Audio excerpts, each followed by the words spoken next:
let's just dissect the skylight one more time, close-up view. So you got the top retaining frame, which again has outside dimensions from the retaining to retainer. Not really that useful. You also have the opening of the retainer from retainer to retainer, which allows you to make sure that the bubble is going to fit through it when replacing just the plastic. The retaining frame comes off. You've got these slotted screw holes that allow you to anchor into this portion of the skylight frame to assemble the top retaining frame to the base frame. You have 2 layers of plastic that are sealed and stacked together. And again, when replacing just the plastic, we measure from edge to edge, from edge to edge. And you've got your base frame, which again has your condensation gutter, which has the condensation on the inside and the outside. You have your rubber gasket that pushes down that the dome's sitting on. And again, gravity is typically forcing the water to one of the 4 corners where there's a little notch here that acts as a weeping system to let the water drain out onto the roof.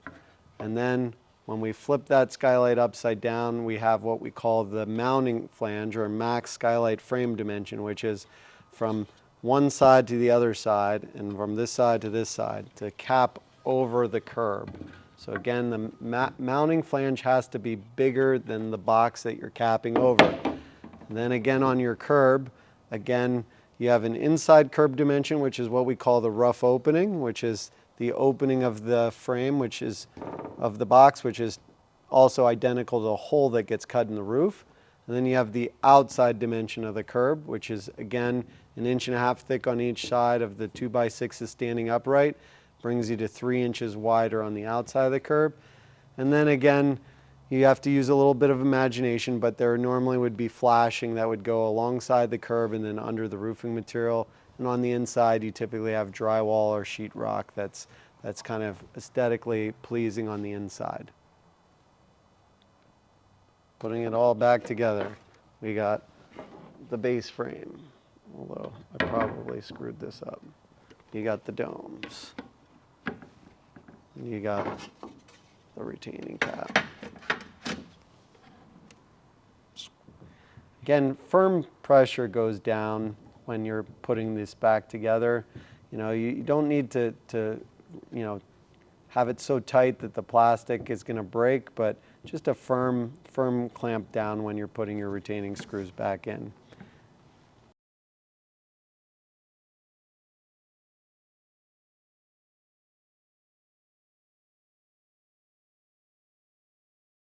So this is a curb mount skylight cut in half.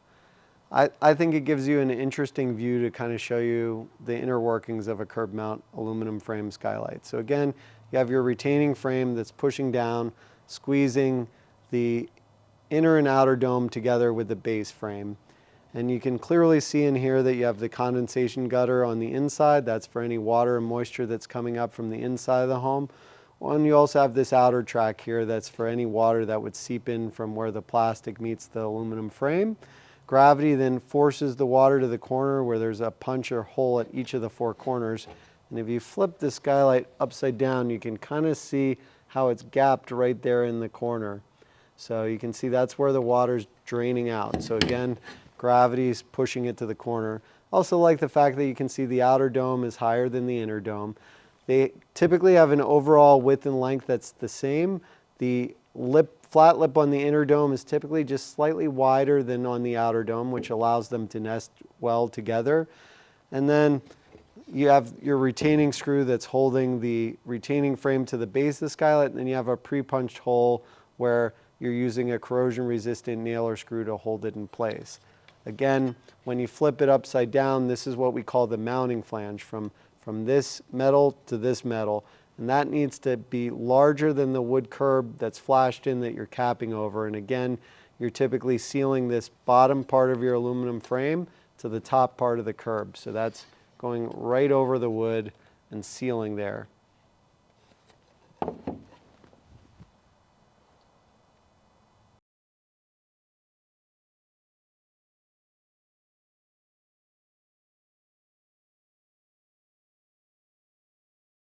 This is your self-flashing aluminum frame skylight. It only comes in mill finish, so just a silver metallic frame color. The reason this skylight is popular is it's easy for installation. So when a roofer or contractor decides to install this, all they have to do is cut a hole in the roof. They don't have to build a wood curb and flash it in. The skylight is already a flashed in box is built into the frame of it. The downside to that is it doesn't give you the efficiency that having, an inch and a half of wood on each side, which would provide more insulation. This is designed so your drywall or sheetrock would come up along the side, hiding the inside of this metal frame, and which would also help give you a little bit of a break between the weather on the outside and on the inside. But this skylight is very popular in Sunbelt areas where it's just warm and all year round, like Arizona, parts of Texas, parts of Florida. Again, we also think this is a better option for customers who have what I refer to as a manufactured home skylight dome, where the plastic's just laid down directly on the roof deck and there's a hole in the roof but no box or frame. This skylight could come in and just set it right over the box. The tricky part with shipping on this is I can't fit the domes and the frame in the same box. So if you bought a self-flash skylight from us, we would ship the frame in a box, we would ship the domes in a separate box, and some assembly would be required. Again, you would need to put the domes into the frame, put the retaining frame back on top, screw it back together, and then install it on your roof. So this is an option. We don't list it on our website, but if you need to order this, please contact us. We can price it out for you.